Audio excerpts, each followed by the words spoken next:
ਤੇ ਅੱਜ ਕੱਲ੍ਹ ਜਨਮ ਦਿਨ ਮਨਾਉਣ ਦਾ ਬੜਾ ਟਰੈਂਡ ਚੱਲਿਆ। ਹਰ ਮਾਤੜ ਬੰਦੇ ਦੇ ਮਨ ਦੇ ਵਿੱਚ ਹੀ ਰੀਝ ਹੁੰਦੀ ਹੈ ਵੀ ਉਹ ਜਨਮ ਦਿਨ ਮਨਾਵੇ। ਮੁੱਖ ਮੰਤਰੀ ਸਾਹਿਬ ਨੇ ਵੀ ਮਨਾਇਆ ਤੇ ਉਹਨਾਂ ਨੇ ਵੀ ਆਪਣੇ ਪਰਿਵਾਰ ਦੇ ਨਾਲ ਕੇਕ ਕੱਟਿਆ। ਪਰ ਰਾਜਪਾਲ ਸਾਹਿਬ ਨੇ ਇੱਕ ਤੋਹਫ਼ਾ ਬੜਾ ਕਸੂਤਾ ਜਿਹਾ ਭੇਜਤਾ ਉਹਨਾਂ ਨੂੰ। ਚਿੱਠੀ ਲਿਖ ਦਿੱਤੀ ਹੈ ਫੇਰ ਇੱਕ ਵਾਰੀ।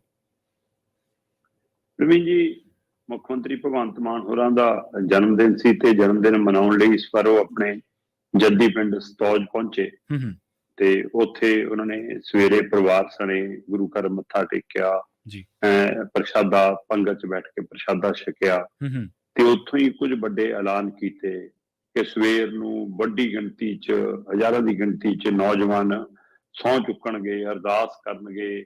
ਨਸ਼ਾ ਮੁਕਤ ਪੰਜਾਬ ਦੇ ਲਈ ਦਰਬਾਰ ਸਾਹਿਬ ਜਾ ਰਿਹਾ ਸੀ। ਅੱਜ ਸਾਰੀਆਂ ਅਖਬਾਰਾਂ 'ਚ ਪੂਰੇ ਪੰਨੇ ਦੇ ਇਸ਼ਤਿਹਾਰ ਨੇ ਅਰਦਾਸ ਦੇ, ਹੈ ਨਾ। ਸੋ ਇਸ ਲਈ ਕਿ ਸਵੇਰੇ ਨਸ਼ਾ ਮੁਕਤ, ਬਸ ਕੱਲ ਨੂੰ ਮਤਲਬ ਇਸ ਤਰ੍ਹਾਂ ਦਾ ਅੱਜ ਮਾਹੌਲ ਬਣਾ ਕੇ, ਤਸਵੀਰਾਂ ਬਣਾ ਕੇ ਸੋਸ਼ਲ ਮੀਡੀਆ ਤੇ ਪਾ ਕੇ ਦੱਸਣਾ ਕਿ ਪੰਜਾਬ ਨਸ਼ਾ ਮੁਕਤ ਹੋ ਗਿਆ, ਸਮਝ ਲਓ ਅੱਜ ਇਹ ਐਲਾਨ ਹੋਣਾ। ਸੋ ਕੱਲ ਉਹਦਾ ਉਹਨਾਂ ਨੇ ਉੱਥੇ ਜ਼ਿਕਰ ਕੀਤਾ ਤੇ ਉਹਨਾਂ ਨੇ ਫਿਰ ਉਸ ਬਹਿਸ ਦਾ ਵੀ ਹਵਾਲਾ ਦਿੱਤਾ ਕਿ ਬਹਿਸ ਤੋਂ ਭੱਜ ਕੇ ਆਪਣੇ ਪੁਤਲੇ ਫਰੋਲਣ ਦੇ ਡਰੋਂ ਭੱਜ ਗਏ ਕਿਉਂਕਿ ਕੱਚੇ ਚਿੱਠੇ ਖੁੱਲਣੇ ਸੀ, ਕਹਿੰਦੇ ਇਸ ਲਈ ਬਹਿਸ ਤੇ ਨਹੀਂ ਆ ਰਹੇ। ਸੋ ਉਹਨੇ ਉਹ ਸਾਰੇ ਹਵਾਲੇ ਦਿੱਤੇ। ਫਿਰ ਉਸ ਤੋਂ ਬਾਅਦ ਘਰੀ ਗਏ, ਘਰੀ ਜਾ ਕੇ ਕੇਕ ਕੱਟਿਆ। ਉਸ ਸਮੇਂ ਪਰਿਵਾਰਕ ਮੈਂਬਰ, ਰਿਸ਼ਤੇਦਾਰ ਤੇ ਇੱਕ ਦੋ ਮੰਤਰੀ ਦੱਸਦੇ ਨੇ ਕਿ ਮੌਕੇ ਤੇ ਮੌਜੂਦ ਸੀ। ਸੋ ਉਹਨਾਂ ਦੀ ਹਾਜ਼ਰੀ 'ਚ ਘਰੇ ਵੀ ਆਪਣੇ ਜਨਮ ਦਿਨ ਮਨਾਇਆ। ਸੋ ਫਿਰ ਜਦੋਂ ਜਨਮ ਦਿਨ ਹੁੰਦਾ ਹੈ ਆਪਣੇ, ਅੱਜ ਕੱਲ੍ਹ ਫਿਰ ਉਹ ਤੋਹਫੇ ਦੇਣ ਦਾ ਰਿਵਾਜ ਤਾਂ ਹੈਗਾ।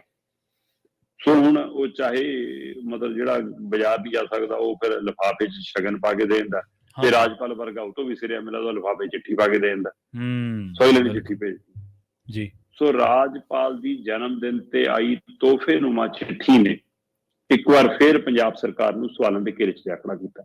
ਠੀਕ ਹੈ ਜੀ। ਰਾਜਪਾਲ ਦੇ ਉੱਤੇ ਭਰੋਸਾ ਕਰਨ ਦੀ ਲੋੜ ਨਹੀਂ।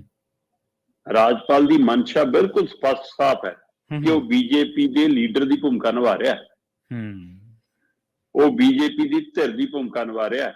ਇੱਕੋ ਸਮੇਂ ਜਾਖੜ ਦੀ ਟੀਮ ਤੇ ਰਾਜਪਾਲ ਦੀ ਟੀਮ ਭਗਵੰਤ ਮਾਨ ਕੰਨੀ ਨੂੰ ਆਪ ਸਰਕਾਰ ਕੰਨੀ ਸਿੱਧੀ ਹੋਈ ਹੈ।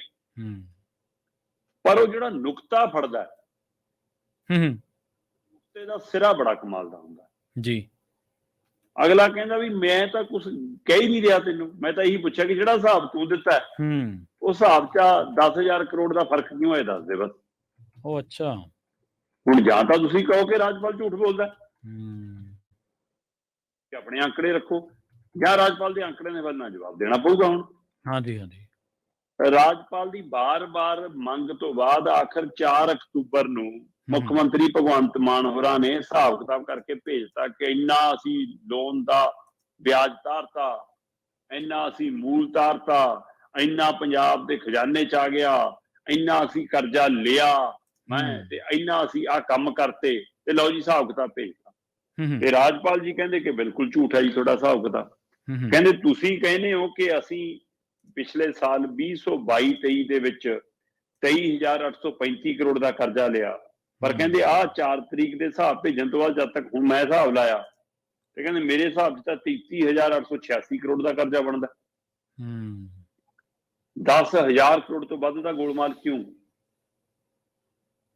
ਇਹ ਕਰਜ਼ਾ ਦਿਖਾਇਆ ਨਹੀਂ ਗਿਆ ਜਾਂ ਕਰਜ਼ਾ ਲੁਕਾਇਆ ਗਿਆ? ਕੀ ਜਿਹੜਾ ਕਰਜ਼ੇ ਦੀ ਪ੍ਰਵਾਨਗੀ ਸੀ ਉਸ ਤੋਂ ਬਿਨਾਂ ਖੁੱਲੇ ਬਾਜ਼ਾਰ 'ਚੋਂ ਚੱਕੇ ਕਰਜ਼ੇ ਦੀ ਗੱਲ ਤਾਂ ਨਹੀਂ, ਜਿਹਦਾ ਜ਼ਿਕਰ ਆਪਾਂ ਇੱਕ ਦੋ ਵਾਰ ਕੀਤਾ ਕਿ ਪੰਜਾਬ ਸਰਕਾਰ ਨੇ ਕੁਝ ਕਰਜ਼ਾ ਖੁੱਲੇ ਬਾਜ਼ਾਰ 'ਚੋਂ ਚੁੱਕਿਆ, ਆਪਣੀ ਅਪਰੋਚ ਨਾਲ ਚੁੱਕਿਆ ਜਾਂ ਆਪਣੀਆਂ ਜਾਇਦਾਦਾਂ ਦੇ ਬਦਲੇ ਚੁੱਕਿਆ ਕਿ ਉਹ ਰਿਕਾਰਡ 'ਚ ਰਾਜਪਾਲ ਨੂੰ ਨਹੀਂ ਭੇਜਿਆ ਕਿਉਂਕਿ ਇਹ ਵਰਲਡ ਬੈਂਕ ਦਾ ਕੇਂਦਰੀ ਮਤਲਬ ਪੂਲ ਦਾ ਜਾਂ ਕੇਂਦਰੀ ਹਵਾਲੇ ਨਾਲ ਲਿਆ ਗਿਆ ਲੋਨ ਨਹੀਂ ਹੈ, ਇਸ ਲਈ ਉਹਨੂੰ ਦੱਸਣ ਦੀ ਵੀ ਲੋੜ ਨਹੀਂ ਉਹ ਕਰਜ਼ਾ ਜਾਂ ਕੁੱਲ ਕਰਜ਼ੇ ਦਾ ਇੱਕ ਹਿੱਸਾ ਹੈ। ਕਿਉਂਕਿ ਰਾਜਪਾਲ ਕਹਿੰਦੇ 2022-23 ਦੇ ਵਿੱਚ ਤੁਸੀਂ ਜਿਹੜਾ ਕਰਜ਼ਾ ਦੱਸ ਰਹੇ ਹੋ 23,835 ਕਰੋੜ ਤੇ ਕਹਿੰਦੇ ਜਦੋਂ ਕਿ ਤੁਸੀਂ ਕੁੱਲ ਕਰਜ਼ਾ ਜਿਹੜਾ ਲਿਆ ਹੋਇਆ 33,886 ਕਰੋੜ ਤੇ 10,000 ਕਰੋੜ ਦਾ ਮਾਲ ਕਿੱਥੇ ਖਪਾਇਆ, ਕੀ ਕੀਤਾ, ਇਹਦਾ ਹਿਸਾਬ ਦਿਓ। ਤੇ ਦੂਜਾ ਉਹਨਾਂ ਦਾ ਸਵਾਲ ਸਭ ਤੋਂ ਵੱਡਾ ਸੀਗਾ ਕਿ ਇਸ ਮੌਕੇ ਜਿਹੜਾ ਖਰਚਾ ਕੀਤਾ ਗਿਆ ਉਹ ਖਰਚਾ ਕਿੱਥੇ ਕੀਤਾ, ਇਹ ਵੀ ਹਿਸਾਬ ਦੱਸ ਦਿਓ ਕਿ ਕਰਜ਼ਾ ਜਿਹੜਾ ਲਿਆ ਇੱਕ ਤਾਂ ਕਹਿੰਦੇ ਕਿ ਬਗੈਰ ਦੱਸੇ ਹੀ ਤੁਸੀਂ ਕਰੀ ਜਾਂਦੇ ਹੋ, ਉਹਦਾ ਹਿਸਾਬ ਨਹੀਂ ਦਿੰਦੇ, ਤੇ ਇੱਕ ਤੁਸੀਂ ਕਰਜ਼ਾ ਲਕੋਈ ਜਾਂਦੇ ਹੋ ਜੀ, ਠੀਕ ਹੈ ਨਾ। ਤੇ ਇਸ ਲਈ ਕਹਿੰਦੇ ਕਿ ਖਰਚਿਆਂ ਦਾ ਹਿਸਾਬ ਵੀ ਦਿਓ ਤੇ ਕਰਜ਼ੇ ਦਾ ਹਿਸਾਬ ਵੀ ਦਿਓ। ਤੀਸਰਾ ਉਹਨਾਂ ਨੇ ਅਹਿਮ ਕਿਹਾ ਕਿ ਸੂਬੇ ਦੀ ਆਮਦਨ ਵਧਾਉਣ ਦੇ ਲਈ ਕਰਜ਼ਾ ਚੁੱਕਿਆ ਜਾਂਦਾ। ਜਿਹੜਾ ਕਰਜ਼ਾ ਲੈਨੇ ਆ ਉਹਦਾ ਮਨੋਰਥ ਹੁੰਦਾ ਹੈ ਕਿ ਅਸੀਂ ਸੂਬੇ ਦੀ ਆਮਦਨ ਵਧਾਉਣ ਦੇ ਹਵਾਲੇ ਨਾਲ ਲਾਵਾਂਗੇ। ਜੇ ਕਰਜ਼ਾ ਐਂ ਵੰਡਣਾ ਹੈ ਤਾਂ ਉਹ ਫਿਰ ਉਹ ਮੋੜਨਾ ਕਿੱਥੋਂ ਹੈ? ਹਾਂਜੀ, 100 ਰੁਪਇਆ ਚੱਕ ਕੇ ਉਹਦਾ 300 ਬਣਾਉਂਗੇ, ਸਰਕਲ ਚ ਆ ਕੇ 300 ਬਣ ਗਿਆ ਤਾਂ ਤੁਸੀਂ 100 ਦਾ 200 ਮੋੜ ਕੇ 100 ਬਚਾਓਗੇ ਜੀ। ਜੇ ਤੁਸੀਂ 100 ਰੁਪਇਆ ਲੈ ਕੇ 100 ਰੁਪਇਆ ਹੀ ਵੰਡ ਦੇਣਾ ਤੇ ਉੱਥੋਂ ਮੁੜਨਾ ਨਹੀਂ ਕੁਛ, ਜਾਂ ਆਪਣੇ ਐਸ਼ੋ ਪ੍ਰਸਤੀ ਤੇ ਖਰਚ ਦੇਣਾ, ਉੱਥੋਂ ਵਾਪਸ ਨਹੀਂ ਆਉਣਾ ਕੁਛ, ਫਿਰ ਕਰਜ਼ਾ ਤਾਂ ਵਧੂਗਾ ਜੀ। ਸੋ ਰਾਜਪਾਲ ਨੇ ਵੱਡਾ ਸਵਾਲ ਕੀਤਾ, ਕਹਿੰਦਾ ਜੀ ਮੈਨੂੰ ਇਹ ਦੱਸੋ ਕਿ ਜਿਹੜਾ ਕਰਜ਼ਾ ਲਿਆ ਸੀ ਤੁਸੀਂ ਉਹ ਸੂਬੇ ਦੇ ਉੱਤੇ, ਸੂਬੇ ਦੇ ਵਿਕਾਸ ਕਾਰਜਾਂ ਦੇ ਉੱਤੇ ਜਾਂ ਸੂਬੇ ਦੇ ਉਸ ਕੰਮਾਂ ਦੇ ਉੱਤੇ ਕਦੋਂ ਖਰਚਿਆ ਜਿਹਦੇ ਨਾਲ ਆਮਦਨ ਚੌਖੀ ਹੋਣੀ ਹੈ, ਆਮਦਨ ਵਧਣੀ ਹੈ? ਅੱਛਾ, ਤੇ ਤੁਸੀਂ ਖਰਚਿਆ ਕਿੱਥੇ? ਕਹਿੰਦੇ ਕੀ ਲੋਕਲ ਵਾਊ ਸਕੀਮਾਂ ਤੇ ਜਾਂ ਆਪਣੇ ਉੱਤੇ ਇਸ਼ਤਿਹਾਰਾਂ ਜਾਂ ਆਪਣੀ ਸਰਕਾਰ ਦੇ ਉੱਤੇ ਇਸ਼ਤਿਹਾਰਾਂ ਦੇ ਉੱਤੇ, ਕਿੱਥੇ ਜੋ ਵੀ ਹੈ। ਕਹਿੰਦੇ ਉਹਦਾ ਮੈਨੂੰ ਹਿਸਾਬ ਦਿਓ ਕਿ ਇਹ ਕਿੱਥੋਂ ਹੈ। ਕਹਿੰਦੇ ਤੁਸੀਂ ਕੇਂਦਰੀ ਮਦਦ ਲਈ ਮੈਨੂੰ 30 ਦਿਨ ਕਹਿੰਦੇ ਹੋ, ਕੇਂਦਰੀ ਮਦਦ ਦਿਵਾਉਣਾ ਮੇਰੀ ਗਰੰਟੀ, ਠੀਕ ਹੈ, ਤੁਹਾਨੂੰ ਲੈ ਕੇ ਮੈਂ ਚੱਲੂ। ਮਤਲਬ ਰਾਜਪਾਲ ਸਹੀ ਅਗਲਾ ਇਹਨੂੰ ਲਾਇਆ ਜਿਹੜੀ ਧਿਰ ਨੇ, ਜਿਵੇਂ ਆਪਾਂ ਕਹਿੰਦੇ ਆ ਨਾ ਕਿ ਪੰਜਾਬ ਸਰਕਾਰ ਨੂੰ ਜਾਂ ਚਰਚਾਵਾਂ ਜਿਵੇਂ ਆਉਂਦੀਆਂ ਨੇ ਕਿ ਪੰਜਾਬ ਸਰਕਾਰ ਨੂੰ ਦਿੱਲੀ ਤੋਂ ਸਕ੍ਰਿਪਟ ਆਉਂਦੀ ਆ, ਉਸੇ ਤਰ੍ਹਾਂ ਰਾਜਪਾਲ ਨੂੰ ਵੀ ਦਿੱਲੀ ਤੋਂ ਹੀ ਸਕ੍ਰਿਪਟ ਆਉਂਦੀ ਆ। ਬਸ ਦਫ਼ਤਰ ਅੱਡੋ ਅੱਡ ਨੇ, ਇਹਦਾ ਕੇਜਰੀਵਾਲ ਰਾਘਵ ਚੱਡਾ ਵਾਲਾ ਦਫ਼ਤਰ ਹੈ ਤੇ ਉਹਨਾਂ ਦਾ ਅਮਿਤ ਸ਼ਾਹ ਤੇ ਮੋਦੀ ਵਾਲਾ ਦਫ਼ਤਰ ਹੈ। ਸੋ ਚਿੱਠੀਆਂ ਸਾਰਿਆਂ ਨੂੰ ਸਕ੍ਰਿਪਟਾਂ ਉੱਥੋਂ ਹੀ ਆਉਂਦੀਆਂ ਨੇ। ਸੋ ਉਸ ਸਕ੍ਰਿਪਟ ਦੇ ਹਵਾਲੇ ਨਾਲ ਰਾਜਪਾਲ ਨੇ ਕਿਹਾ ਕਿ ਤੁਸੀਂ ਮਦਦ ਕਹਿੰਦੇ ਹੋ ਮੈਨੂੰ ਕੇਂਦਰ ਦੀ ਦਵਾ, ਮੈਂ ਦਵਾ ਦੂੰ, ਮੈਂ ਕੇਂਦਰ ਕੋਲ ਲੈ ਚੱਲੂ ਤੁਹਾਨੂੰ। ਬਸ ਪਹਿਲਾਂ ਹਿਸਾਬ ਕਿਤਾਬ ਠੀਕ ਕਰੋ, ਤੁਹਾਡਾ ਹਿਸਾਬ ਕਿਤਾਬ ਚ ਗੜਬੜ ਹੈ, ਤੁਸੀਂ ਇਹ ਓਲਾ ਕਿਉਂ ਰੱਖ ਰਹੇ ਹੋ, ਲੁਕਾ ਕਿਉਂ ਰਹੇ ਹੋ, ਔਰ ਖਰਚਾ ਗਲਤ ਥਾਂ ਤੇ ਕਿਉਂ ਕਰ ਰਹੇ ਹੋ, ਇਹਦਾ ਮੈਨੂੰ ਜਵਾਬ ਦੇ ਦਿਓ। ਇਹਦਾ ਮਤਲਬ ਜੇ ਦਸਤਾਵੇਜ਼ੀਏ ਸਵਾਲ ਹੈ ਪ੍ਰਵੀਨ ਜੀ, ਤਾਂ ਇਹਦਾ ਮਤਲਬ ਕੀ ਸੱਚਮੁੱਚ ਪੰਜਾਬ ਦੇ ਲੋਕਾਂ ਨੂੰ ਸਰਕਾਰ ਧੋਖੇ 'ਚ ਰੱਖ ਰਹੀ ਹੈ? ਜੇ ਤੁਸੀਂ ਇੱਕ ਵਿੱਤੀ ਵਰ੍ਹੇ 'ਚ 33,886 ਕਰੋੜ ਦਾ ਕਰਜ਼ਾ ਲੈ ਚੁੱਕੇ ਹੋ ਤੇ ਆਪਾਂ ਪਹਿਲਾਂ ਹਵਾਲਾ ਦਿੰਦੇ ਆ ਰਹੇ ਹਾਂ ਕਿ ਪਿਛਲੀਆਂ ਸਰਕਾਰਾਂ ਨਾਲੋਂ ਵੱਧ ਲੈ ਰਹੇ ਨੇ, ਔਸਤਨ 3,000 ਕਰੋੜ ਦਾ ਕਰਜ਼ਾ ਹਰ ਮਹੀਨੇ ਲਿਆ ਜਾ ਰਿਹਾ, ਤੇ ਉੱਥੇ ਪਹੁੰਚ ਰਹੀ ਹੈ ਕਹਾਣੀ। ਸੋ ਇਸ ਲਈ ਇਹਦਾ ਜਵਾਬ ਸਰਕਾਰ ਨੂੰ ਦੇਣਾ ਪੈਣਾ। ਉਹਦੇ ਲਈ ਕਿ ਨਵਾਂ ਪਹਿਲੂ, ਬੇਸ਼ੱਕ ਨਵਜੋਤ ਸਿੱਧੂ ਇੱਕ ਤਰ੍ਹਾਂ ਨਾਲ ਜਿਵੇਂ ਹੱਕ 'ਚ ਆ ਗਏ ਰਾਜਪਾਲ ਦੇ, ਬਿਲਕੁਲ ਜੀ ਰਾਜਪਾਲ ਜੀ ਨੇ ਕਮਾਲ ਦਾ ਸਵਾਲ ਪੁੱਛਿਆ ਦਾ ਜਵਾਬ ਦੇਣਾ ਪਊ, ਕਿਉਂਕਿ ਜੀ ਇਹ ਤਾਂ ਮਾਫੀਆ ਦਾ ਪੈਸਾ ਸਿੱਧਾ ਇਹਨਾਂ ਦੀ ਜੇਬ 'ਚ ਜਾ ਰਿਹਾ, ਲੀਡਰਾਂ ਦੀ ਤੇ ਪਾਰਟੀ ਦੀ, ਇਸ ਲਈ ਇਹ ਪੰਜਾਬ ਨਾਲ ਧੋਖਾ ਕਰ ਰਹੇ ਨੇ। ਤੇ ਰਾਜਪਾਲ ਨੇ ਸਹੀ ਸਵਾਲ ਪੁੱਛਿਆ, ਜਿਵੇਂ ਨਵਜੋਤ ਸਿੱਧੂ ਦਾ ਅੰਦਾਜ਼ ਹੈ ਉਹਨੇ ਉਸ ਅੰਦਾਜ਼ 'ਚ ਆਪਣੀ ਗੱਲ ਰੱਖਤੀ ਹੈ। ਸੋ ਪਰ ਰਾਜਪਾਲ ਦਾ ਜਨਮ ਦਿਨ ਵਾਲੇ ਦਿਨ ਤੋਹਫੇ ਦੇ ਰੂਪ 'ਚ ਚਿੱਠੀ ਵਾਲਾ ਸਵਾਲੀਆ ਬੰਬ ਸਰਕਾਰ ਦੇ ਲਈ ਇੱਕ ਵਾਰ ਫਿਰ ਨਵੀਂ ਮੁਸੀਬਤ ਖੜੀ ਕਰ ਰਿਹਾ। ਸ਼ਰਮਾ ਜੀ, ਸਾਡੇ ਲੱਖ ਮਤਭੇਦ ਹੋਣ ਸਰਕਾਰਾਂ ਦੇ ਨਾਲ, ਵਿਚਾਰਧਾਰਕ ਤੌਰ ਤੇ ਵੀ, ਸਿਧਾਂਤਕ ਤੌਰ ਤੇ ਵੀ, ਚਾਹੇ ਕਿਸੇ ਵੀ ਤੌਰ ਤੇ, ਪਰ ਅਸਲ ਦੇ ਵਿੱਚ ਫੈਡਰਲਿਜ਼ਮ ਦੀ ਗੱਲ ਤਾਂ ਅਸੀਂ ਕਰ ਹੀ ਸਕਦੇ ਹਾਂ ਨਾ, ਚਾਹੇ ਉਹ ਪੰਜਾਬ ਸਰਕਾਰ ਦੇ ਪੱਖ ਦੇ ਵਿੱਚ ਵੀ ਜਾਂਦੀ ਹੋਵੇ।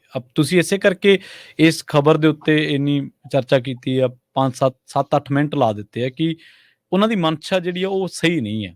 ਨਵਜੋਤ ਸਿੱਧੂ ਸਿੱਧੇ ਜਾਂ ਅਸਿੱਧੇ ਤਰੀਕੇ ਨਾਲ, ਬੇਸ਼ੱਕ ਉਹ ਸਰਕਾਰ ਨਾਲ ਇਤਫਾਕ ਨਹੀਂ ਰੱਖਦੇ, ਪਰ ਉਹ ਅਸਲ ਦੇ ਵਿੱਚ ਫੈਡਰਲਿਜ਼ਮ ਦੇ ਉਲਟ ਭੁਗਤ ਰਹੇ। ਤੇ ਦੂਜੀ ਗੱਲ ਇਹ ਹੈ ਕਿ ਕੀ ਇੱਥੇ ਇਹ ਗੱਲ ਕਹੀ ਜਾ ਸਕਦੀ, ਸ਼ਰਮਾ ਜੀ ਜੇ ਗਲਤ ਹੋਇਆ ਤਾਂ ਤੁਸੀਂ ਰੋਕ ਦਿਓ, ਔਰ ਕੀ ਇੱਥੇ ਇਹ ਗੱਲ ਕਹੀ ਜਾ ਸਕਦੀ ਕਿ ਜਦੋਂ ਪੰਜਾਬ ਸਰਕਾਰ ਖੁਦ ਉਹਨਾਂ ਨੂੰ ਇੱਕ ਵਾਰੀ ਅਪਰੋਚ ਕਰ ਰਹੀ ਸੀ, ਆਪਾਂ ਲੰਘੇ ਦਿਨੀ ਚਰਚਾ ਕੀਤੀ ਸੀ ਇਹਦੇ ਤੇ, ਕਿ ਤੁਸੀਂ ਜਾ ਕੇ ਸਾਡਾ ਕੇਂਦਰ ਕੋਲੇ ਪੱਖ ਰੱਖੋ, ਸਾਨੂੰ ਦਵਾਓ ਪੈਸੇ, ਕਿ ਇਹ ਤਰੀਕਾ ਵਾਜਬ ਸੀ ਜਾਂ ਨਹੀਂ? ਕਿਉਂਕਿ ਇਹ ਵੀ ਫੈਡਰਲਿਜ਼ਮ ਦੀ ਭਾਵਨਾ ਦੇ ਬਿਲਕੁਲ ਉਲਟਾ। ਮੁੱਖ ਮੰਤਰੀ ਸਾਹਿਬ ਨੇ ਉਹ 91 ਵਿਧਾਇਕਾਂ ਦੇ ਉਹ ਚੁਣੇ ਹੋਏ ਵਿਧਾਇਕ ਦਲ ਨੇ, ਔਰ ਬਹੁਤ ਵੱਡਾ ਉਹਨਾਂ ਕੋਲੇ ਫਤਵਾ ਹੈ ਕਿ ਉਹ ਸਿੱਧੇ ਪ੍ਰਧਾਨ ਮੰਤਰੀ ਕੋਲੇ ਨਹੀਂ ਜਾ ਸਕਦੇ। ਪਹਿਲਾਂ ਵਾਲੇ ਮੁੱਖ ਮੰਤਰੀ ਸਾਹਿਬ ਕੋਲੇ ਤਾਂ ਚੰਗਾ ਐਕਸੈਸ ਹੁੰਦਾ ਸੀ ਪ੍ਰਧਾਨ ਮੰਤਰੀ ਦਫ਼ਤਰ ਦਾ, ਇਹਨਾਂ ਕੋਲ ਵੀ ਚੰਗਾ ਐਕਸੈਸ ਹੈ। ਅੱਛਾ, ਫਿਰ ਵਾਇਆ ਰਾਜਪਾਲ ਕਿਉਂ?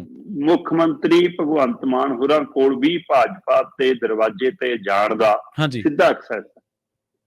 ਇਹਨਾਂ ਕੋਲ ਬਤੌਰ ਪ੍ਰਧਾਨ ਮੰਤਰੀ ਕੋਲ ਜਾਣ ਦੇ ਗੇਟ ਖੋਲਣ ਦਾ ਕਾਰਡ ਤੋਂ ਇਲਾਵਾ ਭਾਜਪਾ ਦਾ ਗੇਟ ਖੋਲ ਕੇ ਕਾਰਡ ਅੰਦਰ ਜਾਣ ਵਾਲਾ ਵੀ ਕਾਰਡ ਹੈਗਾ। ਜੀ ਜੀ ਜੀ ਜੀ। ਸੋ ਇਸ ਲਈ ਐਡੀ ਬੜੀ ਮੁਸ਼ਕਲ ਨਹੀਂ ਹੈਗੀ। ਉਹ ਤਾਂ ਰਾਜਪਾਲ ਨੂੰ ਰਾਜਪਾਲ ਦੇ ਮਸਲੇ 'ਚ ਘੇਰਨ ਦੇ ਲਈ ਹੈ, ਜਦੋਂ ਕਿ ਇਹ ਖੁਦ ਕਹਿ ਰਹੇ ਨੇ ਕਿ ਰਾਜਪਾਲ ਚੁਣਿਆ ਹੋਇਆ ਨੁਮਾਇੰਦਾ ਥੋੜਾ। ਹਾਂਜੀ ਹਾਂਜੀ, ਬਿਲਕੁਲ। ਤੇ ਜਿਹਨੂੰ ਤੁਸੀਂ ਇਹ ਕਹਿੰਦੇ ਹੋ ਕਿ ਤੁਸੀਂ ਸਿਲੈਕਟਡ ਹੋ, ਤੇ ਫਿਰ ਸਿਲੈਕਟਡ ਦੀਆਂ ਮਿੰਤਾਂ ਕਰ ਰਹੇ ਹੋ ਜਾਂ ਉਹਨੂੰ ਤੰਜ ਕੱਸ ਰਹੇ। ਜੀ ਜੀ ਜੀ, ਬਿਲਕੁਲ ਬਿਲਕੁਲ, ਮੇਰਾ ਇਹੀ ਨੁਕਤਾ ਸੀਗਾ ਕਿ ਇਸ ਲਈ ਮੁੱਖ ਮੰਤਰੀ ਸਾਹਿਬ ਉਸ ਨੂੰ ਇੱਕ ਤਰ੍ਹਾਂ ਨਾਲ ਇਹ ਦਿਖਾਉਣ ਲਈ ਕਿ ਤੁਸੀਂ ਕੰਮ ਤਾਂ ਕੋਈ ਕਰਾ ਨਹੀਂ ਸਕਦਾ, ਇਸ ਲਈ ਕਹਿ ਰਹੇ ਨੇ, ਨਾ ਕਿ ਇਸ ਲਈ ਕਿ ਸਾਡੀ ਅਗਵਾਈ ਕਰੋ। ਠੀਕ ਹੈ ਠੀਕ ਹੈ, ਜੀ ਜੀ, ਉਹ ਇਹ ਦਿਖਾਉਣ ਲਈ। ਜੀ ਜੀ ਜੀ ਜੀ।